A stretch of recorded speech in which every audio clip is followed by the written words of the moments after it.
नमस्कार, times of Swaraj में आप सबों का स्वागत है और मैं हूं संतोष सिंह। और आज हम टाइम्स ऑफ स्वराज में बात चक्रव्यूह में शिक्षा विभाग की करने जा रहे हैं। जी हां, जिस चक्रव्यूह को तोड़ने के लिए इस सिद्धार्थ निकले जरूर, लेकिन आज पूरा विभाग चक्रव्यूह के उस मुहाने पर आकर खड़ा हो गया है जहां से बाहर निकलने का रास्ता मुश्किल ही नहीं, नामुमकिन होता जा रहा है।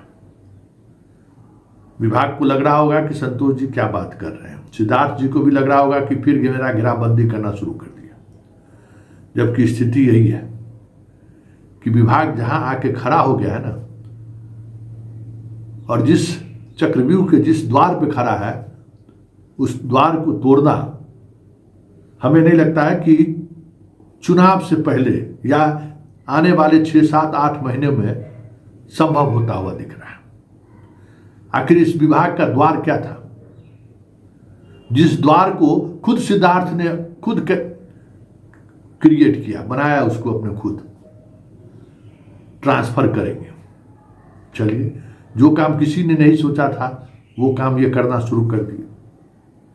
और आज 80,000 ट्रांसफर के बावजूद भी उसी तरीके का असंतोष भी है, उसी तरीके का आक्रोश भी है, और उसी तरीके से विभाग दबाव में भी है। हर दिन कुछ न कुछ बाहर निकलने का रास्ता निकाल रहा है, लेकिन जितना रास्ता निकलता नहीं है उतना अंदर एक अलग तरीके के चक्रव्यूह में फंस जा रहा है। म्यूचुअल ट्रांसफर, क्या कह सकते हैं, 6 कैटेगरी का ट्रांसफर, ऐप में जो है सो आप अपना गृहांशेष डालिए। मतलब बहुत सारी चीज़ें कोशिश हुई कि उस ट्रांसफर पॉलिसी की वजह से जो चीज़ें सामने आई हैं उसका हम समाधान निकालें। ऐसा नहीं है कि विभाग समाधान नहीं निकाल पाई, समाधान निकाल पाई, बहुत सारा समाधान किया भी उन्होंने, लेकिन इस तरीके का पेच फंसा है ना, जिस पेच को खोलना हमें लगता है कि सिद्धार्थ के लिए बहुत मुश्किल हो रहा है। स्वाभाविक तौर पे ट्रांसफर कर दिए, हालात जस का तस है। कहीं स्कूल में शिक्षक नहीं, कहीं स्कूल में सिर्फ शिक्षक ही शिक्षक है। ये कंप्लेन लगातार मिल रहा है। इससे बाहर निकलने के लिए उन्होंने जिला शिक्षा पदाधिकारी को प्रतिनियुक्ति का अधिकार दे दिया, और उससे पहले उस हर जिला में एक प्रभारी बनाकर डीएम की अध्यक्षता में कमेटी बनाने की बात हुई थी कि वहां उस आधार पर पोस्टिंग होगा। तो जो पोस्टिंग तो यहां से ट्रांसफर कर दिया इन्होंने, लेकिन जहां जहां जो लोग गए, जिस स्थिति में है, वहां जो अराजकता फैल रही है उसका समाधान क्या होगा, उसको लेकर विभाग हर दिन कुछ न कुछ जुगाड़ लगा रहा है। अब एक नई समस्या आ गई है, और उस समस्या का समाधान निकालने के लिए फिर से एक द्वार, चक्रव्यूह का जो द्वार था जिसको तोड़ने के लिए सिद्धार्थ निकले थे, फिर से एक नया द्वार खड़ा हो गया। अब देखिए समस्या क्या है। ट्रांसफर पोस्टिंग में तो जनाब लग गए, लेकिन जिस विशिष्ट शिक्षक की ज्वाइनिंग जनवरी में हुई, आज तक उसका वेतन निर्धारण नहीं हुआ। 1 जनवरी को ज्वाइन किए तो जनवरी, फरवरी, मार्च, अप्रैल, मई, जून, जुलाई, 7वां महीना हो गया। ये हाथ उठा कर दे रहे हैं, अभी तक तय नहीं कर पाए। वेतन निरंतरता का लाभ उनको मिलेगा कि नहीं मिलेगा, संरक्षण का लाभ मिलेगा कि नहीं मिलेगा, सेवा निरंतरता का लाभ मिलेगा कि नहीं मिलेगा, इसको लेकर विभाग स्पष्ट नहीं है, तय नहीं कर पा रही है कि उनको करना क्या है। तो उसको सिर्फ मोटा मोटी सैलरी दे रहे हैं। अब जितने शिक्षकों का इन्होंने तबादला किया है, अंतर जिला जो ट्रांसफर, अंतर जिला के अंदर जिसका हुआ है तो उसको तो कोई प्रॉब्लम नहीं है, अंतर जिला जितना लोगों का ट्रांसफर हुआ है उसका प्राण नंबर का जो शिफ्टिंग है, उसमें शिक्षकों का प्राण न निकल गया तो फिर मेरा नाम नहीं। याद रखिएगा, संतोष सिंह शुरू से कह रहे थे, क्योंकि कई तकनीकी चीजें ऐसी हैं जिसको विभाग ने नजरअंदाज किया है। अगला महीना के सैलरी की बात कीजिए ना, अब तो सैलरी सबका फंसना ही फंसना है। ये शिक्षा कोष पर दे दिए, आप बिरमित समझिए, अपने आप को ज्वाइनिंग कीजिए। अरे भाई, 21 से 21 था तो वेतन आप दे दिए, लेकिन 21 से लेके जो 31 तक जो आप जहाँ रहे ज्वाइन किए, यहाँ से बिरमन लीजिएगा ना, बिरमित लीजिएगा ना, वो बिरमित जाकर वहाँ ज्वाइन कराइएगा ना। किसी को पुस्तकालय का चार्ज है, किसी को खेल का सामग्री का चार्ज, हर कोई किसी को बीच बीच में मध्याह्न भोजन दे दिए थे कुछ जिलों में, वहाँ मध्याह्न भोजन में भी चार्ज में है। तो बिना चार्ज दिए हुए आप कहीं ज्वाइन कर लीजिए। तकनीकी, जितनी तकनीकी, शिक्षा विभाग ना मान लीजिए सिद्धार्थ जी का बात मान लेगा, ट्रेजरी जहाँ से आपको पेमेंट होगा, वित्त विभाग, तो ये सारी समस्याएं आने वाले समय में बड़ा विकराल रूप धारण कर रहा है। और अभी जो एक समस्या आई है, उस समस्या को लेकर भी विभाग के पास कोई स्पष्ट नजरिया नहीं है। जितने प्रधान शिक्षकों की नियुक्ति हुई है बीपीएससी से, 30,500 सैलरी है,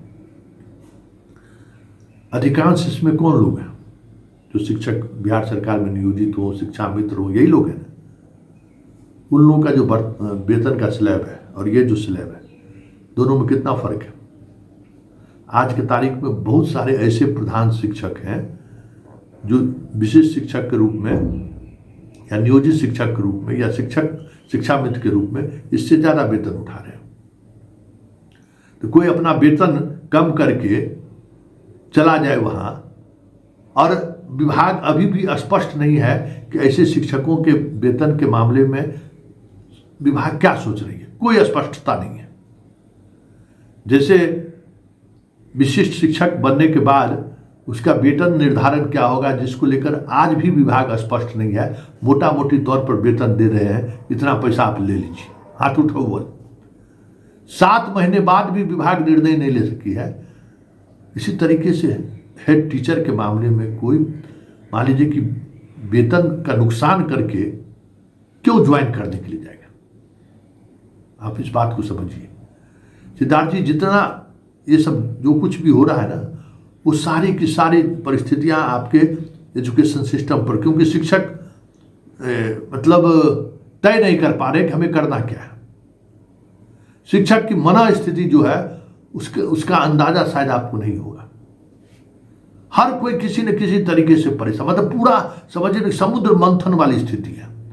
किसको अमृत मिला, किसको विष मिला, वह भी शिक्षक तय नहीं कर पा रहा है कि मुझे अमृत मिल गया हम खुश हैं, आपको विष मिल गया तो हम रो रहे हैं। कोई मतलब पूरा एजुकेशन डिपार्टमेंट समझिए उथल पुथल वाली स्थिति, एकदम सुनामी वाली स्थिति हो गई है। और हर शिक्षक एक दूसरे से यही सवाल कर रहा है कि क्या करें। प्रधान शिक्षक को लेकर जो वेतन का मसला है, उस मसला में सरकार कोई इस पर विचार कर रही, सुधार की गुंजाइश की बात कर रही है या क्या सोच रही है। क्यों हम अपना वेतन नुकसान करके हेड टीचर बने। क्योंकि जितने उस दौर के नियमित शिक्षक हैं, किसी ने हेड टीचर बनने का आवेदन नहीं दिया। जो भी बचे हुए लोग हैं जिनकी नौकरी अब 5 वर्ष मैक्सिमम होगा, और ऐसे लोग वहाँ हैं, वेतन हमको बेहतर मिल रहा है, हम अपनी जगह पर हैं। तो ये शिक्षक जो प्रधान शिक्षक बने हैं, जब उन्हें वेतन का संरक्षण नहीं मिलेगा तो वो फिर वहाँ क्यों जाने को इच्छुक होगा। अब बहुत सारा सीट, आप एक बात सिद्धार्थ जी समझिए, शिक्षकों की ट्रांसफर पोस्टिंग से लेके पूरी नियुक्ति की प्रक्रिया पर गौर करिएगा तो एक खास ट्रेंड है कि हमें घर के आसपास हमारी पोस्टिंग जैसे भी हो जाए, विशिष्ट शिक्षक बनने में हो जाए, चाहे TRE 1 में हो जाए, TRE 2 में हो जाए, TRE 3 में हो जाए, हेडमास्टर में हो जाए, या फिर प्रधान शिक्षक में हो जाए। कोई ये जो तमाम आपने जो परीक्षाएं ली है ना, उस परीक्षा में 20 से 30% ऐसे शिक्षक जरूर अपीयर हुए हैं जिनकी इच्छा है कि हम घर के आसपास पहुंच जाए। और ये कितना बड़ा डालीमा है इस विभाग के साथ, और ये कहीं ना कहीं पूरी प्रोसेस को प्रभावित किया है। इसी तरीके से प्रधान शिक्षक की नियुक्ति में जो कुछ भी हो रहा है आप निकाल दिए दूर दूर तक, और वेतन को लेकर जो बातें सामने आ रही है, तो सिद्धार्थ जी ये तय मानिए 36,000 के करीब आपने निकाला है ना। 36,000 में बहुत ऐसे शिक्षक आपको मिल जाएंगे जो है शिक्षक का पदभार ग्रहण करने नहीं जाएंगे। भाई विशिष्ट शिक्षक वाले TRE 1 या नियोजित शिक्षक वाले गए, अपर लेवल पर चल जाना था तो चले गए, घर के पास जाना है तो चले गए, लेकिन यहां तो कुछ भी नहीं है। ये घर के पास जाने वाले भले चले जाए, बाकी जो ऐसे लोग हैं हमें तो नहीं लगता है कि वो लोग ज्वाइन करेंगे। तो ये जो चक्रव्यूह में जिस तरीके से विभाग फंसा है, अभिमन्यु का तो वध तय है ही। आने वाले समय में भीष्म पितामह अर्जुन जैसे योद्धा की तलाश विभाग को करना होगा, क्योंकि जहां विभाग जाके खड़ा है ना, बहुत मुश्किल है उस भंवर से, उस चक्रव्यूह से बाहर निकलना, क्योंकि सब कुछ मतलब हफाजट वाली स्थिति, एकदम अफरा तफरी वाली स्थिति। एक ई शिक्षा कोष पर ही सब कुछ हम कर लेंगे, इस जिद ने समझिए कि पूरी व्यवस्था को इस तरीके से चरमरा कर रख दिया है। उसको व्यवस्थित करने में वर्षों लग जाए तो कोई बड़ी बात नहीं।